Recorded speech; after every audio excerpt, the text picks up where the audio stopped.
So for me, the second choice that I made was to commit to a two-way agreement. And this was an agreement between me and my big sister. She is the one that called the day that I picked up the phone. And then she swept me away within 24, 48 hours. And I was living with her and her husband and her two small children. Yeah. So it was very critical that we entered into this agreement for safety and constructive growth forward. The thing that she taught me, and then I'm going to get to you. The thing that she taught me with this two-way agreement is that we all enter into them, informally or formally. The power comes when we commit. And I experienced the transformation of I have to do all these things to I want to do all those things. And that's because my sister motivated me to commit to this agreement. So with that as backdrop and how I view two-way agreements, what is one or two two-way agreements that you've entered into, have committed to, and then perhaps what did you give and what did you get? You're really making me think here. So I think the most relevant two-way agreement I've ever entered into was with my parents when I made the decision to go to medical school. So they co-signed my student loan. And for me, that provided me with a lot of accountability and the knowledge and realization of the sacrifice that they are making for me. So that in itself, failure in this context, being a negative thing in this context alone, was simply not an option. Because I knew that the sacrifice that they made for me had huge consequences.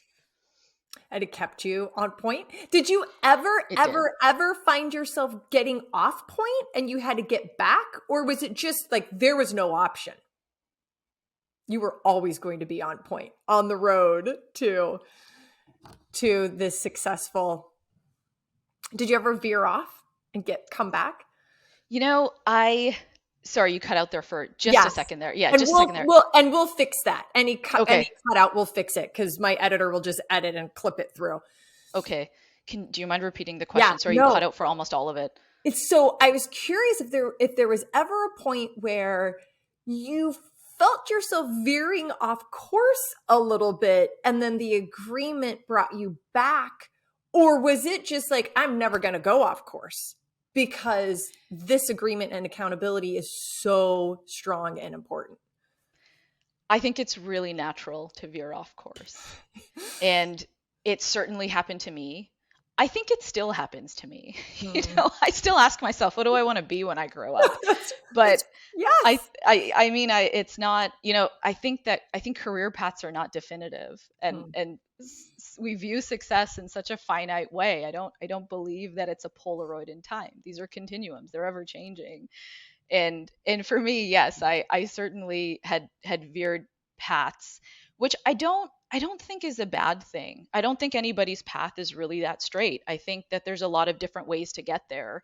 But ultimately I got there. And I think veering from one path to maybe a little bit, on the sideline where that median is on the road. Yes. It forced me to, it allowed me to learn about other things, and it just opened up my mind to other things. So it wasn't such a bad thing. But I certainly would say that the accountability that I had for my parents did veer me back kind of on the track that I ultimately ended up on, which is now where I'm very happy. But I think it's very natural for people to explore other things and to question. I think it's actually very healthy to constantly question, am I happy? Am I doing the right thing? Do I belong? I think that's a very healthy process. Thank you for joining me for our Choose and Become interview series. You could find this episode and others at trishkendall.com. Just go to trishkendall.com/choose-become-interview-series. Or if you have a question or just want to leave a comment, email me, trish@trishkendall.com.